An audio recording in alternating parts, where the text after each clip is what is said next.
Coming up on AgweekTV, South Dakota corn farmers rally here in Sioux Falls against EPA's biofuels policies. The Senate Ag Committee passes its version of the Farm Bill. And a South Dakota colony is hoping to beef up its bottom line with cheese.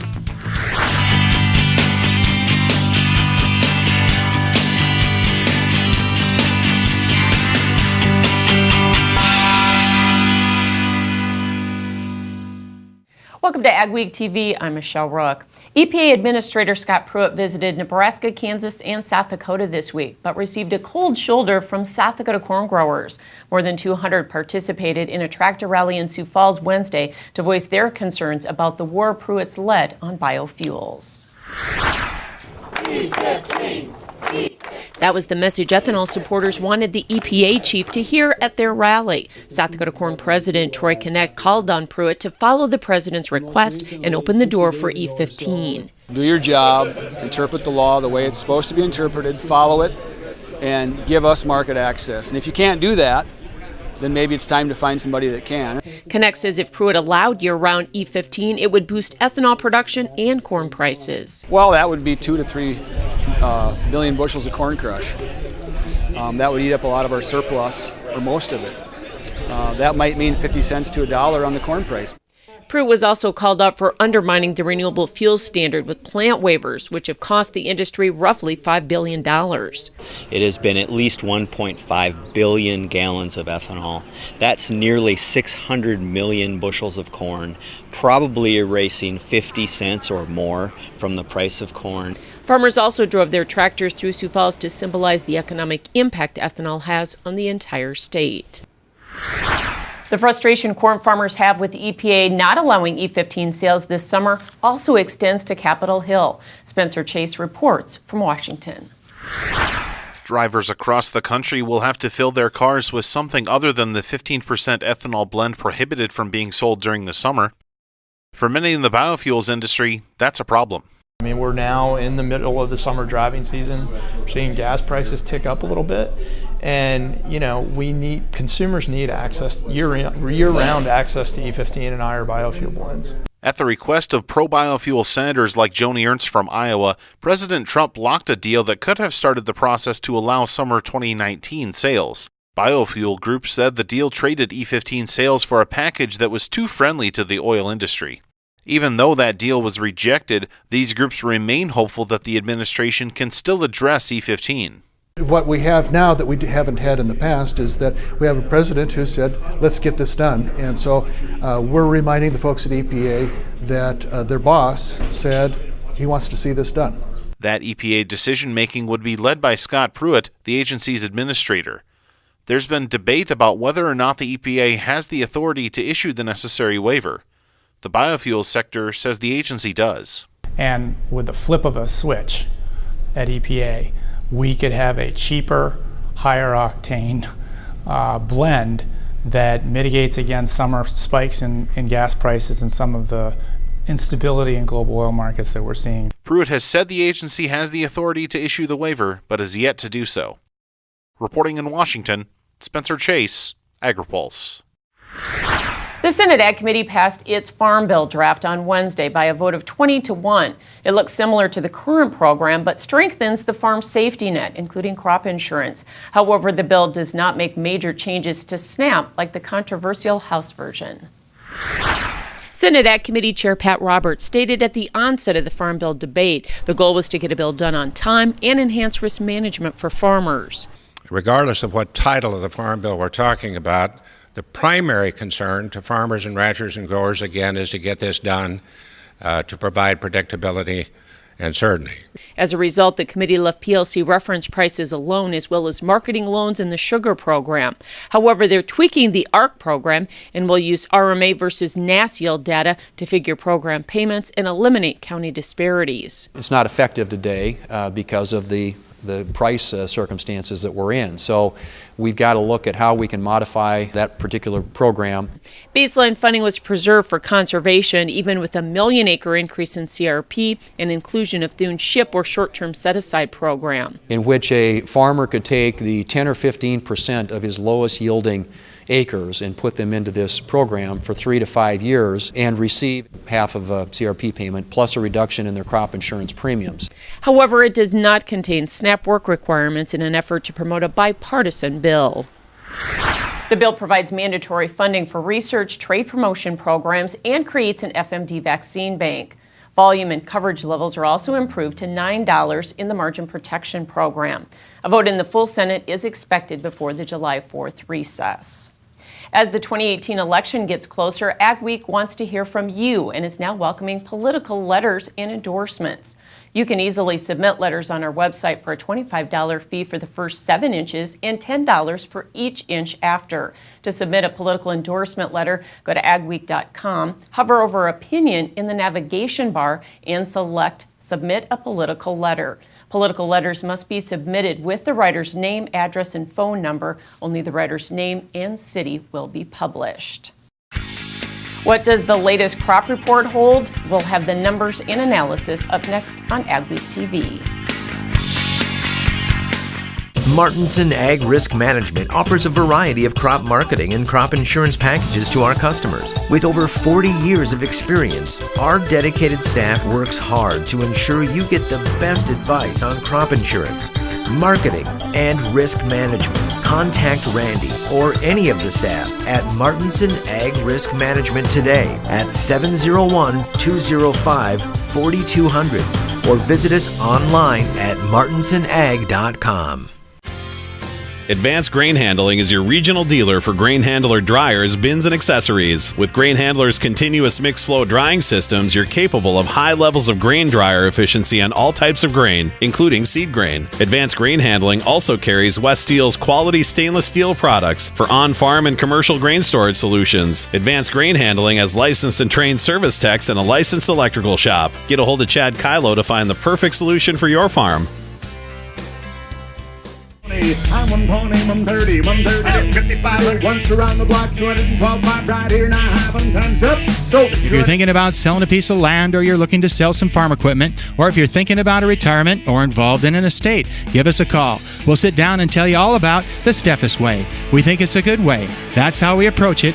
If any of those are in your plans, give us a call or go to steffesgroup.com. Learn all about us. Hope to hear from you. Superior Grain Equipment offers storage and drying solutions designed for your grain handling needs. Mixed flow grain dryers from Superior offer even heating to reduce heat stress cracking, so you get higher quality grain, higher test weights, and better prices. Plus, they use half the energy of conventional screen dryers. Experience cost savings and superior grain conditioning. Make the superior choice today with Superior Grain Equipment. USDA tightened the balance sheets for corn and soybeans in the June supply and demand report, but wheat stocks were slightly higher. The biggest drop came in new crop corn ending stocks at 1.58 billion bushels. That's down 105 million bushels from May, with production unchanged. The old crop carryout was also lowered by 60 million bushels. USDA left Argentina corn production unchanged, while Brazil's crop was lowered 2 million metric tons due to continued dryness. New crop soybean ending stocks were also lowered 30 million bushels from May, with old crop also down 25 million bushel. And with the drought in Argentina, USDA lowered soybean production another 2 million metric ton, but offset that with an equal increase in Brazil at a record 119 million metric tons. And the agency raised winter wheat production slightly, as well as new crop ending stocks to 946 million bushels. Old crop carryout was pegged at 1.08 billion bushels. Both were raised about 10 million bushel. Joining us this week with market analysis is Randy Martinson with Martinson Ag. And Randy, the markets have really been dominated by what I call the trifecta: trade, fund liquidation, and the weather, especially on the grain side of things, obviously. That's exactly right. I mean, the last couple of weeks, well, since the end of May, we've seen this market focus on trade concerns as well as weather. Weather has turned to be just about ideal across most of the growing regions, especially in the Corn Belt area and up here in the Northern Plains. We've gotten rain, we've gotten cooler temperatures, and it certainly has helped the crop, the planting get wrapped up and the crop advance. We had a crop report out on Tuesday as well, and it was favorable for the corn market overall, with ending stocks lowered on both old and new crop. But the market has been pulled down here by soybeans and wheat and what's been going on there. But if you just look at the balance sheet, it looked good for corn. Oh, it did. I mean, we saw a 75 million bushel increase in exports for the old crop, which we expected to see. We were at pace already. So seeing that increase, we needed to because of the lost business from Argentina. But also, when you look at the new crop numbers, they were very good as well. But the trade is looking at, because of good weather, the possibility of higher yields, and it's kind of, we're not seeing as good of a push as we should see from that numbers. USDA used 174 bushel per acre yield average for this report. But with these favorable crop conditions, there's already talk about maybe 180, right? That would put that ending stock number much closer to 2. Yeah, that's exactly right. And there is a lot of talk that they're going to be looking at 180. You know, we still have troubled areas, and that's the one thing the market is ignoring. Illinois is good. We're seeing Indiana in very good shape. They've picked up some good rains. But, you know, we still have northern Iowa, southern Minnesota, eastern South Dakota. That's got trouble. Soybeans also saw a reduction in both old and new crop ending stocks on a U.S. basis, and really a lot of that came from an increase in crush. And the idea here is that we're going to make up some of that because of Argentina and their problems. That's exactly it. I mean, old crop crush was increased, new crop crush was increased. So the nice thing is it wasn't export. So the trade is, you know, when we saw those numbers come out, USDA is expecting that we will have some sort of a trade agreement and we'll continue to see exports go fairly well. But it was basically, you know, ethanol in corn and crush in soybeans that cut the stocks. Here again, there's a fear that at the end of the month, we are going to maybe see an increase in acreage in both corn and soybeans. And if you see an increase in yield in both, what does that do to the balance sheets? Oh, that makes it ugly. You know, you start looking at where you could take soybean ending stocks up to a record, back up to above a record, especially if we look at the increase in yield. They're talking 52, and the acre increase close to 1 million. Corn, same thing. We go back to the same ending stocks we had in 17, which means this market doesn't have to do much more. So we had a friendly report for row crops. I wouldn't say it was as friendly for wheat. We saw a little bump in U.S. production and ending stocks, which was a little bit of a surprise considering what we've been trading for crop ratings, but we're starting to hear of some better yields. We are. Eastern parts of Kansas, Oklahoma, seeing a little bit better yields come into play. I think abandonment will increase a little bit in the western regions, but overall, production's coming in okay. It's going to be a little less than last year, but it's still demand. Our dollar's still too high, and we're still not getting good exports. And speaking of that dollar, it's going to continue to strengthen here because the Fed put another interest rate hike in effect, right? And more coming. Exactly. And now we're looking at 2 more. So in September and December, we're likely going to see increases in the interest rate again. So yeah, the dollar will continue to be stronger. We have about 20 seconds left. How do you schedule your marketing here with all of this in mind, all this volatility and uncertainty? Right now, I'd tell guys, be patient, wait for some weather rally, which we should see something come into play in July. We'll make some catch-up sales, maybe put some puts in place. Thanks so much, Randy Martinson with Martinson Ag, and you can hear our extended conversation at agweek.com. Crop conditions remain generally good around the region. We'll have the latest along with your forecast for the week ahead. And later on the Soil Health Minute, we'll find out how this healthy soil is helping you manage moisture. Micro Essentials is a premium phosphate product. It's a dry granular product. The main difference with a Micro Essentials type product is you have a homogeneous granule where the nitrogen, the sulfur, the phosphorus, and in this case the zinc is all in one granule. If you ever have a desire or a need to learn more about what does sulfur do within a soybean plant, what does the potassium do for the corn crop, we have microessentials.com. We also have a great resource, cropnutrition.com. Mayo Manufacturing, your Red River Valley source for Badco.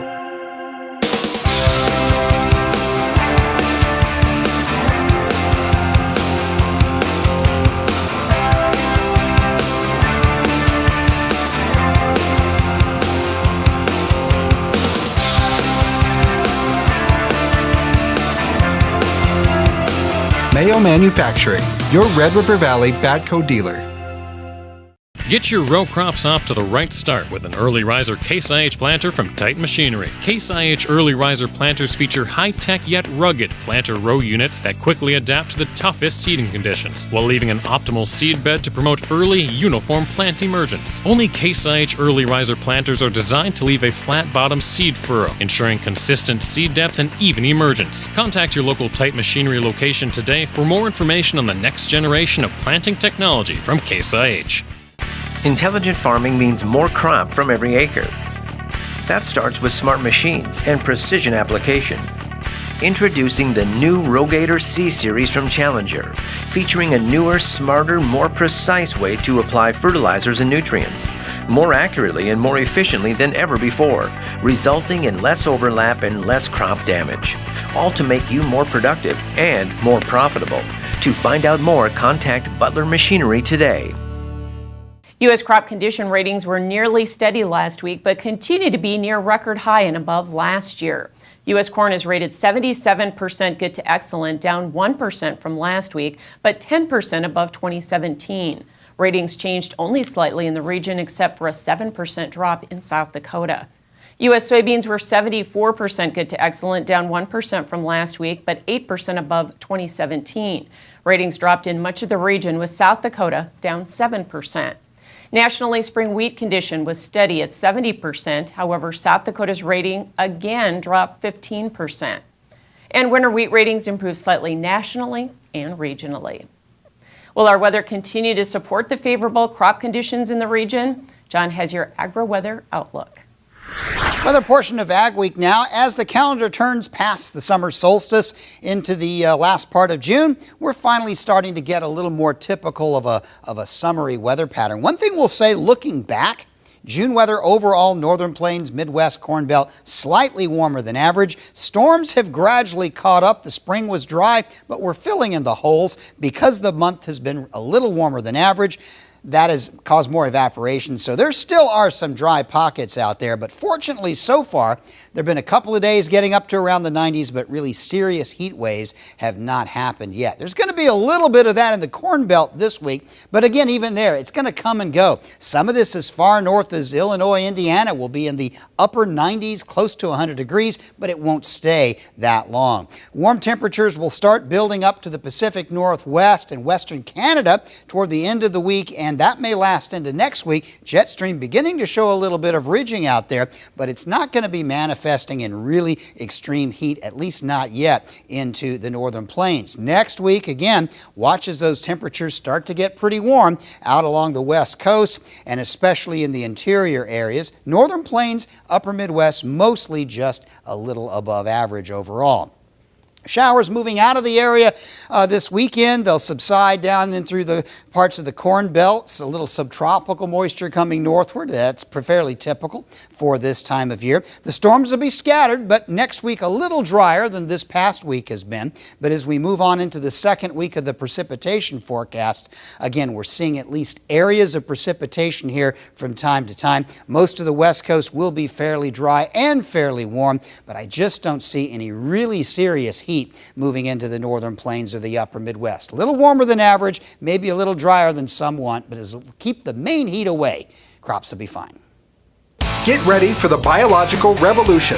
Enhanced by Ag Concepts is a scientifically designed foliar fertilizer formulated to quickly deliver essential nutrients to your crops for the greatest possible yields. I had a hail incident and I only had maybe beans that were 4 inches tall. I put some Enhance out. That seemed to really bring my beans back. Got 40 bushel beans compared to a 0. That's the best dollar ever spent. Join the biological revolution with Enhance by Ag Concepts. Total Ag Industries is the leader in total control. The future of ceramic nozzle technology is here today with the Total Ag Air Induction Turbo Nozzle, the only ceramic triple spray nozzle on the market. Works with all sprayers for better weed control and wheel tracks. Are you ready for a longer lasting sprayer nozzle? Call 701-636-4524 for 10% off your first order or go to totalag.com to learn more. Ag Week is excited to bring you the Ag Week app with useful features and the latest news and information right at your fingertips. Get your Ag Week news, weather, and the latest episodes of AgweekTV. Plus, see real-time information on the futures market and view local cash bids for your crops. Stay updated and take Ag Week with you wherever you are. Download the Ag Week app today.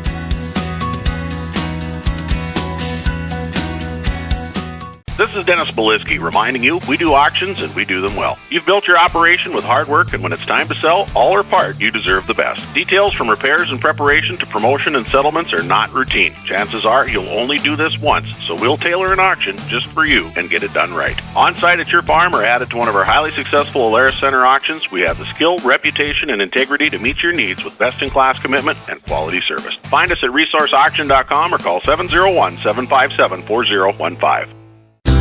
Luckin Trucks and Parts sells quality used parts for all makes and models. With over 50 acres of trucks and parts and new inventory arriving daily. Family owned and operated since 1966, Luckin's specializes in the sale of quality used medium to heavy duty truck parts as well as pre-owned trucks, trailers, and construction equipment. If it's on a truck, we got it. Call us today and let us get you your part. The Ag Week Soil Health Minute is sponsored by the North Dakota Corn Council and the North Dakota Soybean Council. Using soil health building practices can help reduce standing water and move water into the soil after a rainfall event. In this Soil Health Minute, Dr. Abby Wick visited 2 fields after a rain to show us a comparison of different management practices. After a rain is a great time to see how soil health building practices can work for you. So here I am in a long-term no-till field where we had 1.25 inches of rainfall this morning. You'd think in this low part of the field that you'd see some standing water. However, all that water that fell this morning is now moved down these root channels and down old worm burrows and deeper in the soil profile. So let's set up a comparison. Here on the right-hand side is this field that we're in that's 20 years of no-till with a diverse crop rotation. This is soil from another field just right next to us. It's conventional tillage. So after that 1.25 inches of moisture, you can see this field that we're in has excellent aggregation, breaks apart in my hands with the large and small aggregates.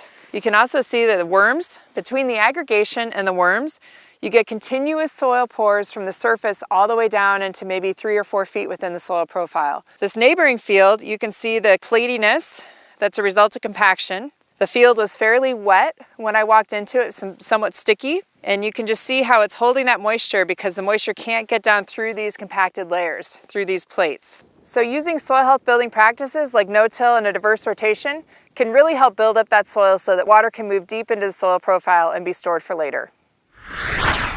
It's tough to stay in dairy production when milk prices are $15 to $17 per hundredweight. But the Dakota Hutterite colony in eastern South Dakota recently launched a new effort to beef up their bottom line. The colony has opened the Casemeister Cheese Factory. They're turning their milk into a variety of cheeses, and as Mikkel Pates found, they already have plans to expand. So far with this cheese venture, it's been looking pretty promising. About 100 people call the Spink Colony home. It's been in the dairy business since 1945, but has recently gone into cheese making in an effort to expand their business. The barn is getting old, and in order to, and the guys still want to keep milking, and in order to justify that and make it feasible for building a new barn, 15-cent milk will not cut it. So we decided we'll take it one step further and add value to our milk. They're aiming to bring up their milk returns by as much as 20 cents a pound. If all goes well, they'll expand with a new robotic dairy barn. They currently milk 82 cows twice a day at 3 p.m. and again at 3 a.m. It takes about 1 hour and 45 minutes to 2 hours. Robots will significantly ease their workload. It's working smarter instead of harder. The cows can milk whenever they feel like it. The robot is the same, consistent, every time. They also raise corn, soybeans, and sunflowers, and have beef cows and hogs. They try to stay as natural as possible, starting with the non-GMO feed that they grow, and they try to stay away from drugs for their animals as well. Eli Whip says it's what many consumers want, and he expects demand to grow. So we're kind of hoping to be ahead of that. Eventually it will come. The Spink Colony makes several varieties and flavors of cheese. So far, it's available at the Colony and in several grocery stores in eastern South Dakota. If you make a good product, people will actually come and buy it. So far, we think we do have a good product because everybody says it's good. Near Frankfort, South Dakota, this is Mikkel Pates for Ag Week. You can read much more on this story in the upcoming Ag Week magazine. Still ahead on AgweekTV, an African trade team looks to North Dakota to improve their farming practices. DTE is your headquarters for flatbeds and service bodies for your truck. Whether you need to haul bales, heavy commercial equipment, or take every tool with you, DTE has the truck equipment you need. We have over 200 units on hand, or will custom build a flatbed or service body on your truck. Like this Dewey's bale bed with dual lift cylinder arms. Lift, load, and handle your bales with ease. When you need help at the farm, your business, or in the oil patch, count on DTE. DTE, let us build a truck for you. Advanced biofuel for America's diesel engines is clean burning and made from renewable sources like soybean oil. Biodiesel fuel works in any diesel engine, reducing emissions, helping us breathe cleaner air. Biodiesel adds value to North Dakota soybeans, creating jobs, improving the environment, increasing our energy independence. Biodiesel, it starts with soybeans, it's fueling America. Ag Week is excited to bring you the Ag Week app with useful features and the latest news and information right at your fingertips. Get your Ag Week news, weather, and the latest episodes of AgweekTV. Plus, see real-time information on the futures market and view local cash bids for your crops. Stay updated and take Ag Week with you wherever you are. Download the Ag Week app today.